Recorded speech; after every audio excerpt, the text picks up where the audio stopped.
Hello everyone. Hello everyone. Hello everyone. And welcome to the day. Well, today's going to be a little bit different. We're discussing 3 limited decks that have gone the distance. And you may not know because we play a ton of Commander over here all the time, but Draft and Sealed are 2 of my favorite formats in Magic the Gathering. It's a wonderful way to experience the game. Opening cards and building in the moment. It's a little intimidating at first if you haven't done it before, but once you get the hang of it, it really is a supreme way to experience MTG and support the local game store. Everyone's on the same playing field. You could get some over-the-top bomb that helps you win, but if you rely on the fundamentals and you build well, relying on just commons and uncommons from the set, you can maximize your chances of hitting the prizes, which in turn makes you a more responsible adult that people can look up to. Wait, I mean, it will help you build your collection and maximize your return on your time invested and the money you spent drafting and playing sealed paper MTG. This is something that I've done a lot over the years. Whenever I do well with a deck, I will save the entire deck and I put it in like a little package. And I've done it with a lot of stuff, a lot of different decks from many different times. It's something that helps me kind of remember that day. It helps me remember the event, and I can also take a look at that deck in the future. And I can be like, okay, what worked, what didn't work, and it can make you a better player, and it helps you get even more out of your experience. If you're paying to draft and you want to get better, and if the point is to maximize your prizes and get more prizes, then the better you understand how to draft, the better you can do, and the more that you can get out of building and playing and learning and failing and winning. But before I forget, let's briefly cover the fundamentals since I mentioned that just a moment ago. Without digging super deep and without spending a ton of time on this, there's an acronym that I keep in the back of my mind ever since I started playing in 2009, and it's B.R.E.A.K. It's best used for beginner drafting, but I always keep it in my mind whether I'm doing draft or sealed. When you crack into a pack of cards, keep this acronym in your mind, and the order of these letters matters. B.R.E.A.K. B.R.E.A.K. The B stands for bombs. It's pretty simple enough. A card that, if unanswered, will win the game by itself. It's always good for a deck to have a couple of these. Think of a card like Primeval Titan or something like that, that if unanswered, it's just going to get all your lands and you're going to be able to just draw gas the rest of the game, and your opponent's going to be like, how do I not have a removal? Which takes us to the next part of the acronym, which is R, which stands for removal. If there isn't an amazing bomb in the pack, look for good removal. The only thing worse than playing against a terrible bomb is realizing that you failed to draft any good removal for it. I even sometimes prioritize removal over bombs, just if I know the removal is extremely mana efficient or one of the best removal spells in the set. After removal, we move on to E, which stands for evasion. A card with flying, menace, unblockable, something like this that acts as a clock, which again, if unanswered, will win the game in a number of turns based on the power of the card. People love Delver, for example, because it comes down early and it's an efficient 3-power flyer. It turns into a beater, and if you get it down early, it's just going to run away with the game. You just hack at your opponent, make sure to remove anything that they put in the air, and then most likely you're going to be able to outpace them and win before they're able to do something about your Delver of Secrets. And the same is true for Draft and Sealed. More often than not, a flyer is invaluable when the board gets clogged. It's able to just swing over all of the defenses, and your opponent's like, oh god, they have a flyer. What do I do about this? That's why evasion is so important. Now, A is pretty far down the totem pole of the acronym B.R.E.A.K, and it stands for ability. If the pack lacks a bomb, a removal, and an evasion, then you want something with an ability at least. I may grab some janky 2/4 with vigilance or a 1/1 with death touch just because it's something to play that's probably going to do something. Just anything that sets the pick apart from the other filler in the pack. Picks like this will be mid to late, and they might even end up being cuts. Which takes us to K in the acronym, and this stands for crap, or everything other than bombs, removal, evasion, and abilities. Just junk. Maybe you grab a literal grizzly bear because the fact that you're low on 2-drops, you're like, I just need a 2/2 for 2. Or maybe you grab that crappy 3-drop that's in a bunch of sets that's like a 3/2 for 3 that has no abilities at all. Stuff in this slot is more than likely going to get cut. It just refers to anything other than the previous 4 categories. Other than the B.R.E.A.K acronym, the other thing that you need to keep in mind is that finding a good rare or mythic rare that you want to play in the set, you can't force that. All of that is going to be up to chance. You never want to rely on being like, oh, well, I really hope that I pull Approach of the Second Sun. You're most likely not going to pull an Approach of the Second Sun, which means that you need to focus on your commons and your uncommons. because your commons and your uncommons, if you're fluent and you know about those in the set, you're going to be able to build well, because you're going to get to be like, oh god, well, this set has Path to Exile and it has, you know, a compulsory rest. I'm going to talk about this stuff as we get into the decks. Always when you're playing limited, make sure that you know what the good commons and uncommons are, because more likely than not, those are going to win you the game. Now, you may be preparing for a pre-release. You might be like, Jake, why aren't you talking about Lord of the Rings? Well, maybe you're going to a Lord of the Rings pre-release and you want to get as many packs as possible. Well, all of these decks got there, so let's get into it. Really quick, most of you are not subscribed. If you are enjoying this video, if you find it useful by the end, consider subscribing. It does a whole lot more than just sign you up for the next video. It does wonders for our channel, more than you'll ever know. So go ahead and hit subscribe if you're enjoying the video. So like I said, we're discussing 3 different decks today, and the first one I want to start with is a deck that went 3-0, and this takes us back to Double Masters 2022. This set is packed full of an array of strong cards, and being a premium set, meaning it's more expensive than normal MTG sets, any additional packs that you can win really work well to build your character and make you a more reliable person in general that people can depend on.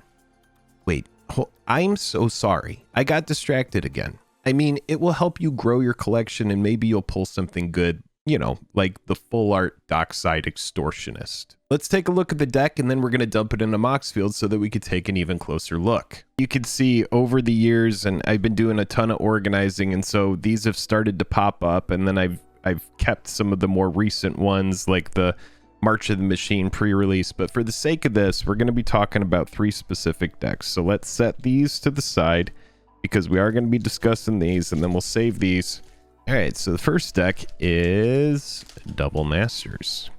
Double Masters was a really fun set. I like this set a lot. It's a set that's absolutely pushed. There's a ton of really good cards in it, and when you go to a draft like this, you're paying for a premium set. You're hoping for a really good time, and the set does not disappoint.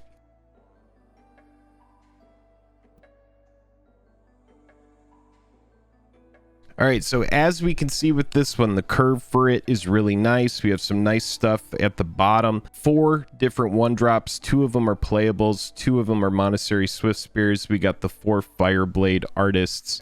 We have good removal in here. We got very lucky and got a top. This is, I believe, the only rare. Well, actually, the Necrotic Ooze got passed, so that was another rare. Crackling Doom was downshifted in this set, so was Graveblade Marauder.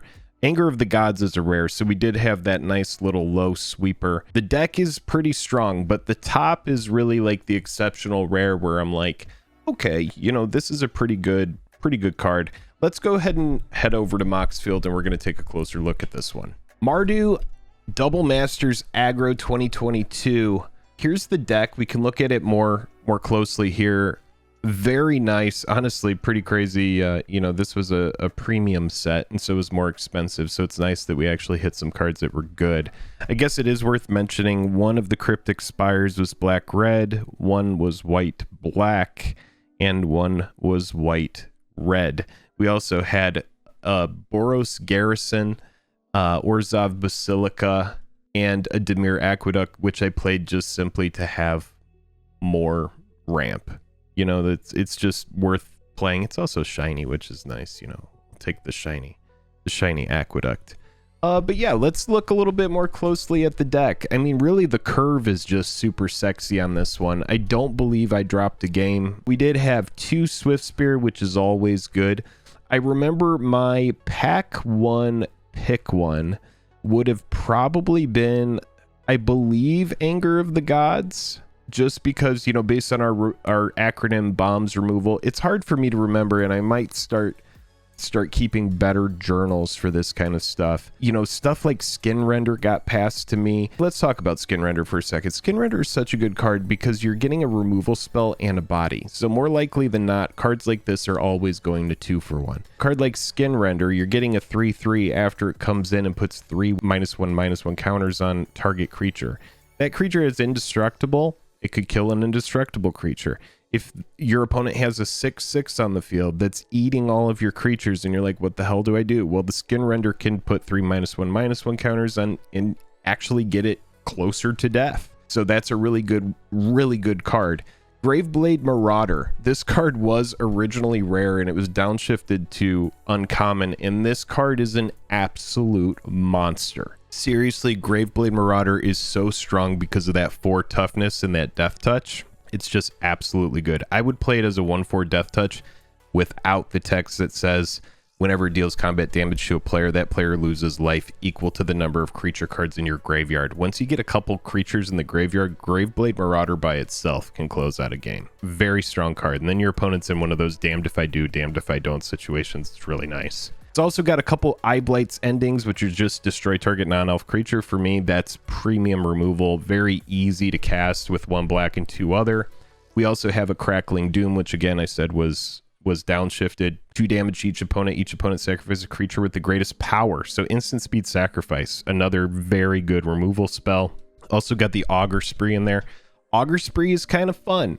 It's kind of fun because in certain situations you can cast Augur Spree on one of your creatures in order to buff it, but all of my stuff is pretty low, so this for me I was just using as a removal spell. What's pretty funny about this, we also got the Go for the Throat, the Lightning Helix, so you could see an even Titan Strength can be a removal spell in the right situation as a combat trick. You could just see this deck was absolutely packed with good removal. Or Fireblade Artist. Now this is a card that got downshifted from uncommon to common, and this is a card that is just honestly kind of janky, but for me it's great. And it did the trick. I just drafted 4 of these at the beginning of your upkeep. You may sack a creature. When you do, Fireblade Artist deals 2 damage to target opponent or planeswalker. So this is a deck that's pretty hasty with the 2 Swift Spears. We also have some combat tricks in here that are going to trigger the prowess on the Swift Spears, which is really good. But these Fireblade Artists, if you get them close to lethal, you could just sack a creature to deal that final 2 damage. Other than that, not a lot of draw in the deck. The Sensei's Divining Top took care of that for us, and Seeker Squire gives us a little bit of velocity with the Explore. Honestly, I look back on this deck so fondly, I don't even believe it dropped a game. Vampire Sovereigns at the top give you that nice little life swing as well. Target opponent loses 3, you gain 3, and then again, evasion, like I was talking about. It leaves behind this big 3/4 flyer, which can close out the game by itself. Didn't even talk about heroic reinforcements. Oh, we did have a little bit of draw in there with the Pirate's Pillage. All in all, very strong deck, and it goes to show, like, even without the Sensei's Top, which did do some serious work for me in one of the games, I do remember it just like constantly being able to, you know, end of my opponent's turn, pay 1 and look at the top 3 and make sure that I had heat coming up is always very strong, especially in a 40 card deck. And it is worth mentioning, you can see down here on the bottom left, this was a 41 card deck. Okay, so in this 41 card deck, sometimes I just can't make that final cut. And so I'll just go 24 spells and 17 land, and it's 41 card deck. And more often than not, that's how I end up playing. Know your uncommons, know your commons, and you can absolutely get there. We can also scroll down here really quick and you can just see I have a 99.23% chance of playing one of these on curve. You know, obviously, you know, everything in the deck is very low, but you can see the mana curve is very attractive. I have some 1-cost spells. All of my 2-drops are pretty stacked. They're either an amazing creature to play at 2 or a removal spell. We can even play test and do a little draw here. Yeah, so we would have turn 1 Swift Spear, which is good enough for me. We go to next turn. We draw another Eye Blights ending. So this would just be a game where I'm like, all right, turn Swift Spear sideways. Go to the next turn. Now we have Lightning Helix online. So I would just, in this instance, I would just constantly be attack with Swift Spear on my opponent's turn. Say they block or something, or say, you know, they cast a creature that's good. You could just see my hand is just stacked with removal. So it would just be, you know, Eye Blights ending on the EOT. It goes to the yard. Then, you know, next turn, let's say the opponent played a good creature. We get out our Skin Render, and we're just the entire time cranking on through with the Swift Spear. And now we're holding 2 premium removal with 4 power on the board, and the Swift Spear is going to get better every single time we cast something. So yeah, this hand is just very, very strong. And this is kind of how like a lot of the games went. The next deck is one of the big reasons that I made this video. This deck was just so much fun. One of my favorite decks that I ever got to draft was a mono white Amonkhet deck from 2017. I went 3-0 with this deck, and not one person in the pod was drafting white. At the end of it, it was like 2 Izzet decks, some Gruul stuff, and just I was the only person with a pile of white cards. After winning with this, I learned the importance of being a good friend. No, I got more packs. Let's take a closer look at the deck. All right, so next up we have the mono white deck. This deck was just so fun. Let's go ahead and lay it out.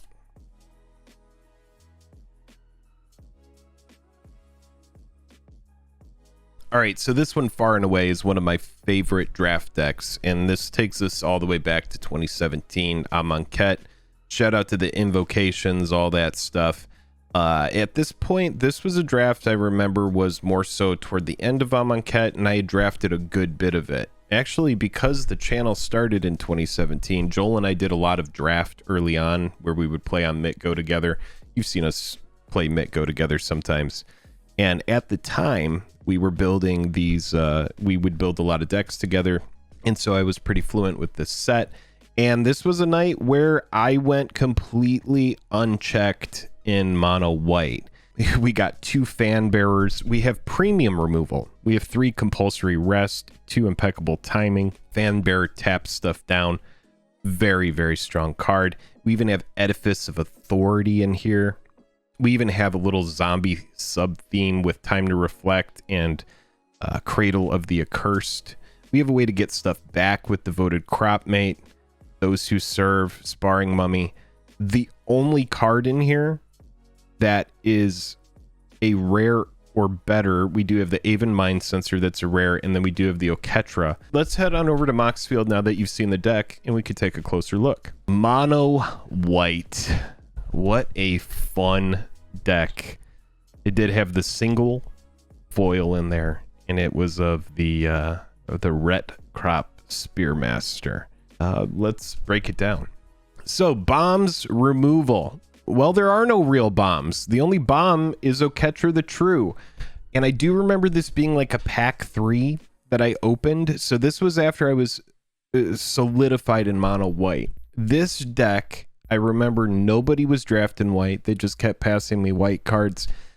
If I had to guess, and this goes back to, you know, you want to know what are the best removal, what are the best cards in like commons and uncommons in a given set when you draft. At this point, I knew how good Edifice of Authority is, and this might have been my pack 1 pick 1. If I had to guess, this was probably my pack 1 pick 1, or it could have been something as basic as a compulsory rest. Just enchanted creature can't attack or block, and enchanted creature has pay 2, sacrifice this creature to gain 2 life. This for me, premium removal, it only costs 2. Sure, it has a little bit of life gain on it for your opponent, but I don't really care. I think that this card is very strong. It could have been an impeccable timing, but I doubt it. So if I had to guess, my pack 1 pick 1 would have been an Edifice of Authority or a compulsory rest. Let's just go through the acronym. Bombs. We got Oketra the True. This came late. This was after the entire deck was pretty much built. Removal. Let's count them out. We got 3 compulsory rest. 1, 2, 3. We got a Binding Mummy. When it ETBs under your control, you may tap target artifact or creature. That's just good for like an attack phase. It's not removal. It makes things more difficult for your opponent, but it isn't removal. So we got the 3 compulsory rest. We got 2 impeccable timing, just 3 damage to target attacking or blocking creature. Very strong card. Could be a great trick. Can help get it the rest of the way, killing something. Edifice of Authority. I would classify this as removal. Targeted creature can attack this turn, put a brick counter on Edifice, and then until your next turn, target creature can attack or block, and its activated abilities can't be activated. Activate this ability only if there are 3 or more brick counters on Edifice. So this card is very easy to get those 3 brick counters on, and this is just like the most annoying. It's essentially like an icy manipulator. It's just like really, really, really annoying to deal with. And that kind of takes us to these guys too, the fan bearers.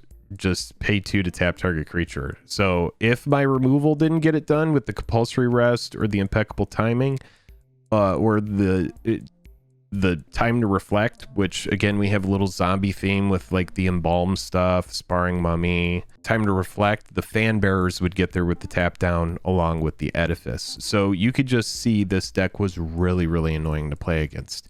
Let's talk a little bit about the cards that got it done as far as attacking. The Gust Walkers. That was really it. You can see we got 4 of them here. 1, 2, 3, 4. Gust Walker is such an amazing card. Exert in this, it kind of comes back to like having that 3-power flyer. I just don't care. You get enough Gust Walkers out there and you don't care that you have to exert them, which means that an exerted creature won't untap during its next untap step. But if you're playing a 2/2 for 2 and the next turn you're able to swing with it as 3 power in the air, man, your opponent is going to figure out something to do about that Gust Walker, and now they're using the removal to get rid of your 2/2. So anyway, which brings us to the Devoted Cropmate, which is as it attacks, you can exert it, and when you do, return target creature card with converted mana cost 2 or less from your graveyard to the battlefield. So we even had good recursion in here to go with it. Ret Crop as well, being able to get a 4 power after exerting and with first strike, that's a very difficult creature to block. Very difficult, and it comes down early on 3. So even a common like this can get out of hand. Then you got these guys, which are really annoying. 2 of those who served, 2 4s for 3. These things are annoying, man. I hate playing against them. A 2/4 for 3. It's not the most annoying thing in the world to play against, but it's dirtily. It's dirtily, man. Then we had these Unwavering Initiates that are okay. They have that embalm, but this is kind of like when I'm talking about just draft something with an ability. We have a Vigilance 3/2 for 3. It blocks poorly, but it does come back later with that embalm ability. And then other than that, 2 Cradle of the Accursed, which is pay 3 and sacrifice Cradle of the Curse to create a 2/2 black zombie creature token. Activate this ability only anytime you could cast a sorcery. So I just have a little bit of creature creation on a couple lands, and because I'm in mono white, it didn't hurt me at all to have these 2 lands here that are like this. So yeah, this deck was really fun. It just absolutely spanked. I didn't drop a game. I believe it ended up being a 6-0 victory, and everybody was just like, well, that mono white deck went unchecked. Yeah, you never have mana problems. You could see when we go down here to the curve, have a 99.4 chance of playing these on curve. pretty much every single hand I drew was the most basic hand. Let's just play test a couple of these. Would I play this? Yeah, I probably would. Turn 1 Fan Bearer. Next turn. Yeah, we even had the Cradle there, so now I'm just going to be up with a Fan Bearer and 2 Impeccable Timing. I would probably even swing with the Fan Bearer. Yeah, next turn it would be something like a land into probably just an Unwavering Initiate and pass. Yeah, now we have land online. I would maybe swing with my 3/2, tap something down with the Fan Bearer, leave up 2 mana for Impeccable Timing.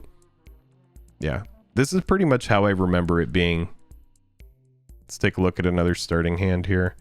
Yeah, I mean, this is a beautiful hand too. We just start with the plains, send out a Fan Bearer.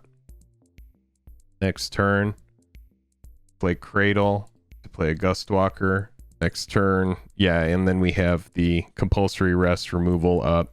I would just probably exert a Gust Walker, and then I would play another Gust Walker. And then I would probably leave up the Juru's Resolve to untap target creature, prevent all damage that would be dealt to it this turn. So this actually works really nice with our exert stuff as well, because it's going to allow us to get in with more attacks. And if we don't need it, we just cycle it away. So yeah, you could see this deck was just absolute gas. Just very strong deck. Cards like Edifice of Authority, Compulsory Rest, even something as basic as Impeccable Timing, those are the cards that are going to get you there. And you can see, even though Oketra was in the deck, I haven't really even talked about it at all, because that was just like a bonus that we ended up getting, just having that Oketra passed. And now the Oketra is very, very strong. It does a lot of stuff. Double strike indestructible, can't attack or block unless you control 3 other creatures, which was very easy for us to do in here. And then it also has creature generation built into it. But again, you will never ever be like, I'm going into a draft and I'm going to draft Oketra tonight. That just doesn't happen. Maybe you end up drafting the mono white deck and you get past an Oketra and it's just icing on the cake and you're like, okay, now we're going to become a better person. I mean, we're going to win prizes. I saved this final deck for last, and the first 2 decks we talked about were draft, and this final one is a sealed. Like, I love draft, I do so many pre-release events, and so this time we're talking about March of the Machine. It's a good example of what can happen if you get amazing mythic bombs, but your removal is lackluster. It almost goes back to what I was talking about, which is I sometimes prioritize good removal over bombs because I know that a removal is going to get something done, whereas a bomb could hit the field and just get removed itself. This is also one of the most recent sets, so it should be in your recent memory.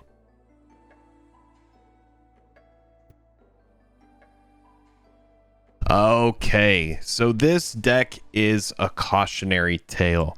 This is a perfect example of when you're opening a pre-release and you're like, okay, I'm super lucky because I just opened a Thalia and the Gitrog monster as my promo, and I already know how absolutely pushed this card is. And then just a few packs in, you end up cracking a showcase version of it just in a regular pack. And you're thinking, oh my God, well, there's no way in hell that I don't go into Abzan.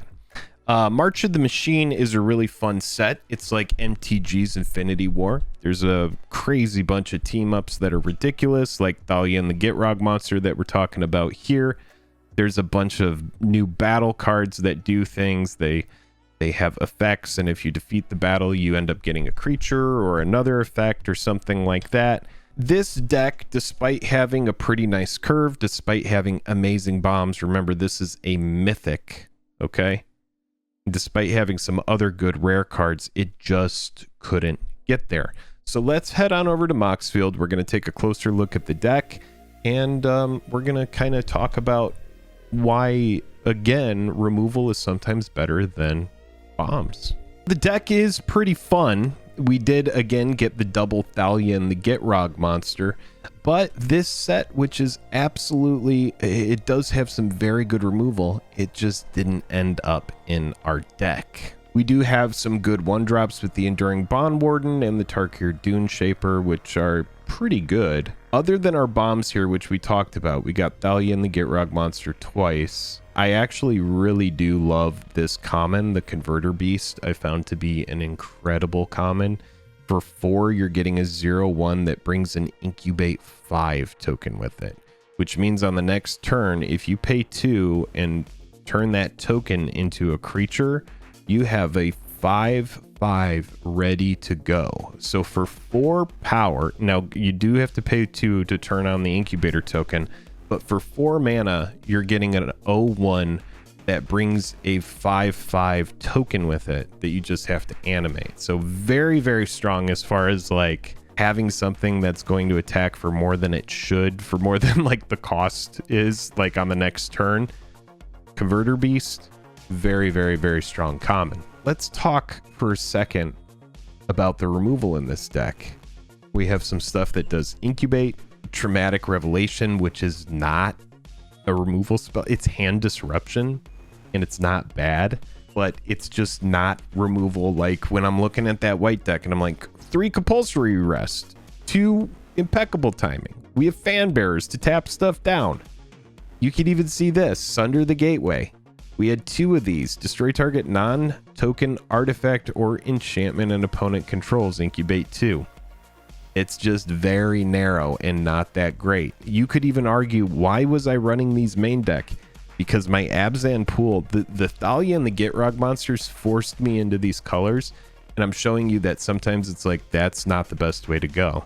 I almost wish I had gone Izzet, because my Izzet pool wasn't terrible, and it had more removal, but I was just like, Jake, you're a fool if you're passing the big mythic guy with First Strike and Death Touch and a whole toolbox of abilities that are just way over the top. Got Norn's Inquisitor, which is an amazing uncommon, just absolutely great.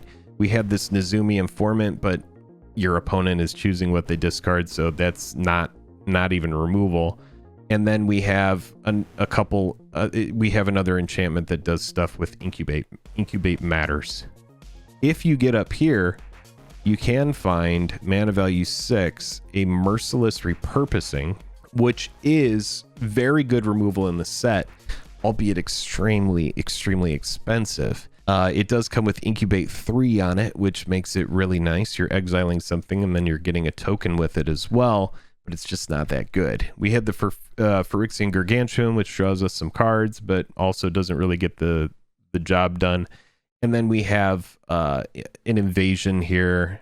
Failed Conversion is another removal that we have. So our two only real removal, and you could say, yeah, well, Thalia blocking something for Strike Death Touch, that's removal. I mean, yeah, but it's not targeted removal. It's like blocking. It's like I have to hope that I'm just going to be able to outpower my opponent with big incubate stuff and aggro, and then rely on one Merciless Repurposing and a Failed Conversion, and it's just not very good. It's just not going to get there. And you can see, and this is the only deck today that I'm showing you that didn't go 3-0 or nearly undefeated. This was a deck that was a 2-1 in the first game. I got absolutely crushed 0-2. I didn't even win a game, and the next 2 rounds I won handily, but after that you're playing other people that have lost. And so yeah, this deck just didn't get there despite having 2 Thalia and the Gitrog monster. Let's talk a little bit about the removal that I would have hoped to see.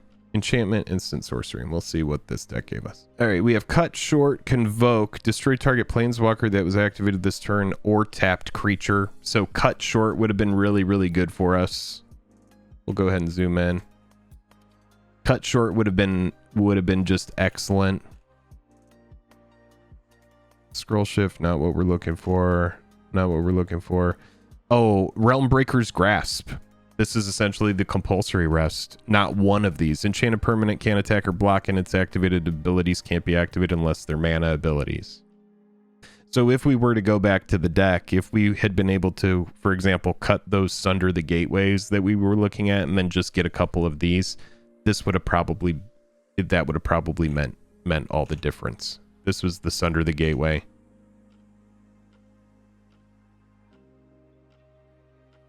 We even have Seal from Existence. When it enters the battlefield, exile target non-land permanent and opponent controls until it leaves the battlefield, and that had Ward 3 on it. So you can see Elspeth Smite. I didn't even hit an Elspeth Smite. So uncommons aside, white had so much gas in it as far as removal goes, but this is why that acronym B.R.E.A.K means so much. Bombs, removal, evasion, ability, and then crap. If I had just had, you know, uncommons aside, it's like, yeah, no Seal from Existence, no Elspeth Smite, the Whitening Bolt. If I had just had Realm Breaker's Grasp, or even a couple of the Cut Shorts, the deck would have probably had the gas to get there, because then I would have had the early removal, and then I would have had the Failed Conversion and the Merciless Repurposing up toward the top.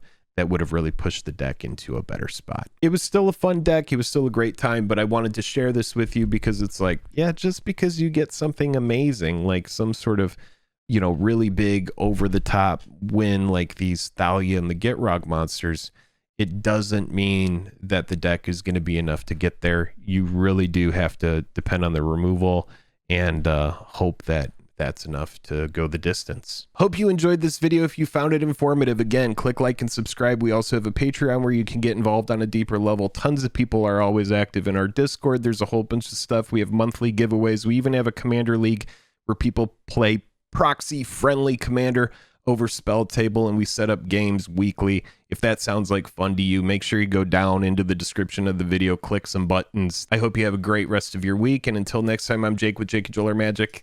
Bye-bye.